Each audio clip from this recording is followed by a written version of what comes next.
नमस्कार विद्यार्थी मित्र, आपण BA द्वितीय वर्ष चतुर्थ सत्र भूगोल विषयातील सागरशास्त्र नावाचा हा पेपर या ठिकाणी बघत आहोत। सागरशास्त्र नावाचा हा पेपर या ठिकाणी बघत असताना आपण सागरशास्त्राचा अभ्यास करत महासागरांच्या अभ्यासापर्यंत या ठिकाणी आलो। आपण जगातील काही प्रमुख अशा महासागरांच्या तळरचनेचा अभ्यास करण्याचा प्रयत्न या ठिकाणी करतोय। त्यापैकी भारताला लागून असणारा जो काही महासागर आहे, ज्याला आपण हिंदी महासागर असं म्हणतो, की विस्ताराच्या दृष्टिकोनातून जर बघितलं तर हा हिंदी महासागर पॅसिफिक, अटलांटिक आणि मग हिंदी महासागर म्हणजे अशा तिसऱ्या क्रमांकाने विस्ताराचा असणारा हा प्रदेश हिंदी महासागर हा आपण या ठिकाणी आणि या हिंदी महासागरातील तळरचनेचा अभ्यास या ठिकाणी आपण करत आहोत। मित्रहो, मागील तासामध्ये या हिंदी महासागराचा विस्तार बघत असताना आपण बघितलं की या हिंदी महासागराच्या चारही बाजूला चार खंड आपल्याला प्रामुख्याने दिसून येतात। एक आशिया खंडाचा भाग, दुसऱ्या बाजूला आफ्रिका खंडाचा भाग, तिसऱ्या बाजूला ऑस्ट्रेलिया खंडाचा भाग आणि चौथ्या बाजूला अंटार्क्टिका खंडाचा भाग हा या ठिकाणी आपल्याला दिसतो।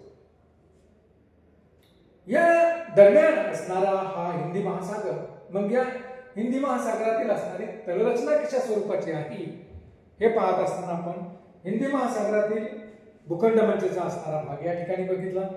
त्यानंतर हिंदी महासागरातील ज्या काही पर्वतरांगा आहे, या पर्वतरांगेचा आपण विचार या ठिकाणी केला आणि आज मित्रो आपण हिंदी महासागरातील जी काही प्रमुख बेटे आहेत,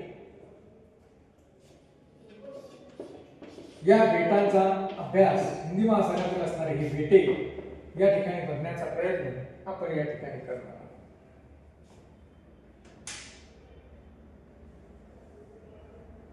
हिंदी महासागरातील जी काही बेटे आहेत ती बेटे म्हणजे काय आहे तर मित्रहो, हिंदी महासागरातील ती जी काही बेटे आहेत ती बेटे म्हणजेच पर्वतरांगेचे पाण्यावर आलेले, पाण्यावर वर डोकवणारे ते माथेच आहे किंवा पर्वतरांगेचे ती शिखरच आहे असं आपल्याला या ठिकाणी म्हणावं लागेल। मादागास्कर व श्रीलंका, मादागास्कर आणि श्रीलंका ही दोन मोठी खंडीय बेटे आहेत। ही जी काही दोन आहे, मादागास्कर हे खंडीय बेट आहे की जे आफ्रिका खंडापासून आफ्रिका खंडाला लागूनच अशा पद्धतीने आहे। तर दुसरं जे काही बेट आहे ते आहे श्रीलंका, की जे श्रीलंका बेट हे भारतीय उपखंडाला लागून असणारं बेट असलेलं आपल्याला दिसून येतं। याशिवाय झांझिबार, कोमोरो ही देखील खंडीय बेटेच आहे। या ठिकाणी जी काही झांझिबार, कोमोरो नावाची जी काही बेट आहेत ही देखील या हिंदी महासागरामध्ये खंडीय बेट असलेली आपल्याला दिसून येतात। बेटेच आहेत साक्रेटो, गार्डिफ्री ही देखील खंडीय बेटेच आहेत। म्यानमार मधील अराकान योमा ही पर्वतरांग सागरात बुडते तेव्हा तिचा शिखराचा भाग हा अंदमान निकोबार या बेटाच्या रूपाने पाण्यावर डोकावलेला आपल्याला दिसतो। लक्षद्वीप, मालदीव ही प्रवाळ बेटे असून सेंट पॉल पठारापासून केरगुले बेट तयार झालेले आहे। मॉरिशियस व रियुनियन ही ज्वालामुखी बेटे आहे। हिंदी महासागराच्या पूर्व भागात बेटे कमी आहेत। कोकोस द्वीपसमूह व क्रिसमस द्वीपसमूह हा प्रामुख्याने या ठिकाणी आहे.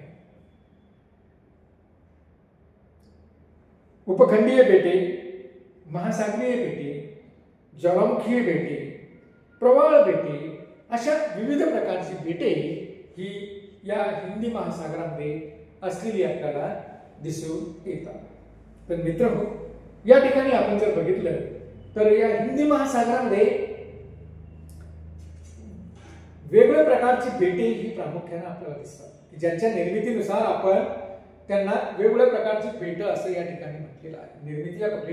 निर्मिती प्रक्रियेनुसार या ठिकाणी आपण जर बघितलं तर आपल्याला दिसेल की हिंदी महासागरामध्ये जे मोठी बेटं आहेत त्यामध्ये एक आहे मादागास्कर, या आफ्रिका खंडापासून वेगळं झालेलं आहे असणारं मादागास्कर, की ज्याला आपण खंडीय बेटच आहे की या खंडाचाच भाग या ठिकाणी असलेला आपल्याला दिसून येतो. तसंच याही ठिकाणी भारतीय उपखंडापासून वेगळं झालेलं किंवा वेगळे असलेलं जे काही भारताच्या दक्षिणेला असणारं जे काही बेट आहे ज्याला आपण श्रीलंका असं म्हणतो, हे श्रीलंका नावाचं बेट हे देखील एक खंडीय बेट असलेलंच आपल्याला या ठिकाणी दिसून येतं. याशिवाय काही खंडीय बेटे आहेत, झांझिबार, कोमेरो, साक्रोटा, गार्डेफ्री ही देखील खंडीय बेटच आहे.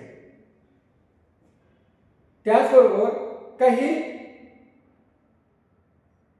खंडीय बेटांचा जर विचार या ठिकाणी केला तर आपल्याला असं दिसतं की भारताचे जे काही अंदमान निकोबार बेट आहे ही या म्यानमार मधून जी काही पर्वतरांग आलेली आहे ही पर्वतरांग पुढे संलग्न होते, ती पाण्यात बुडते आणि या पर्वतरांगेची जी काही शिखरं आहेत ही या ठिकाणी या पर्वतरांगेची शिखरं या हिंदी महासागरामध्ये आपल्याला अंदमान निकोबार नावाच्या बेटाच्या अनुषंगाने वर आलेली आपल्याला दिसून येतात. तर अशा पद्धतीने ही सर्व खंडीय बेटे आपल्याला या ठिकाणी दिसतात. याशिवाय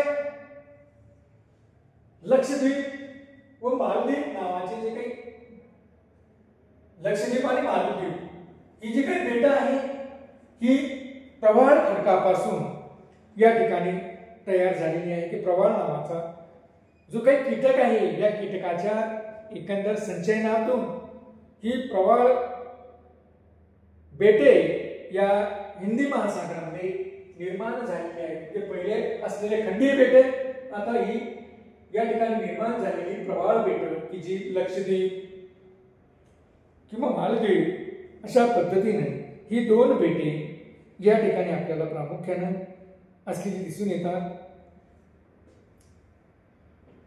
सेंट लॉरेन्स पठारापासून जर आपण दक्षिणेकडे विचार केला तर सेंट लॉरेन्स या पठारापासून या ठिकाणी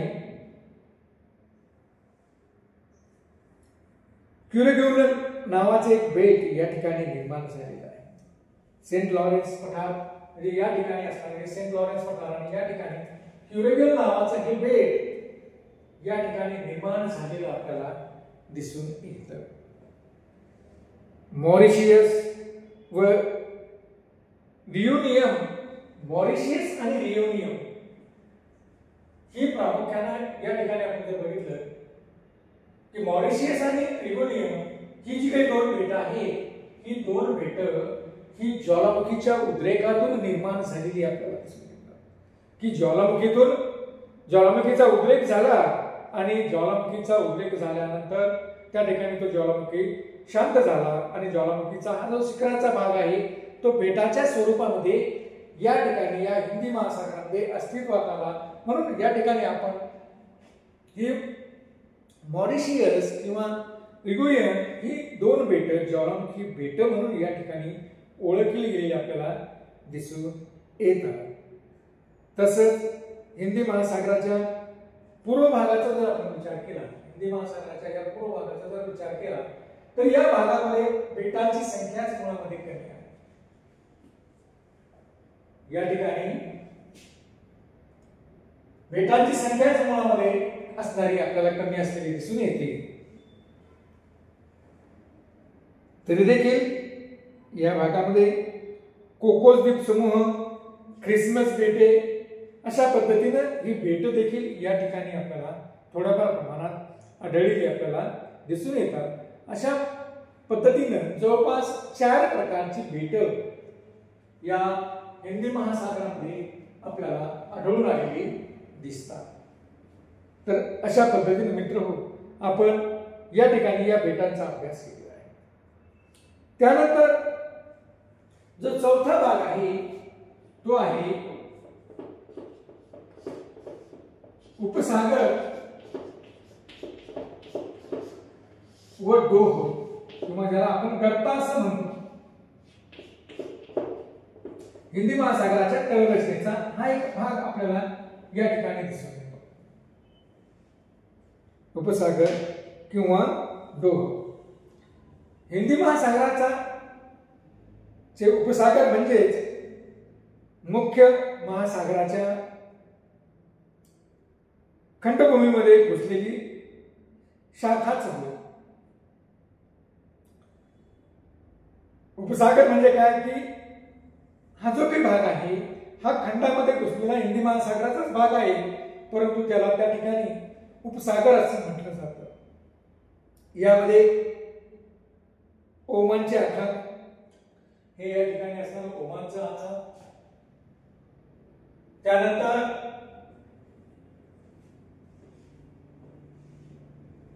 ओमानचे आखात, अरबी समुद्र या ठिकाणी असणारा अरबी समुद्र, त्यानंतर सोमाली समुद्र या ठिकाणी असणारा सोमालीचा समुद्र, त्यानंतर पर्शियन आखात हे असणारं पर्शियन आखात, त्यानंतर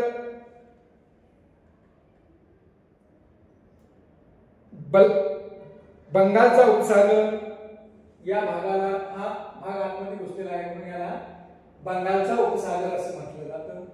त्यानंतर अंदमान निकोबारचा समुद्र,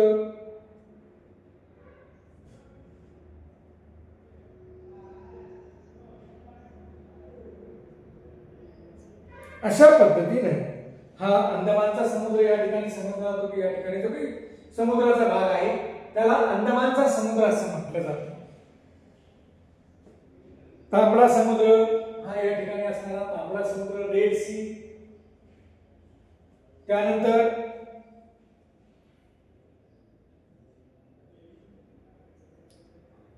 इत्यादी वेगवेगळ्या प्रकारचे समुद्र उपसागर हे प्रामुख्याने या हिंदी महासागरामध्ये आपल्याला दिसून येतात। मित्रहो, या सरासरी या उपसागराची, खाड्यांची किंवा समुद्राची सरासरी खोली ही 4 ते 5,000 मीटर पर्यंत असलेली आपल्याला दिसून येते। त्यापैकी अरबी समुद्र, हा अरबी समुद्र आणि बंगालचा उपसागर हे 2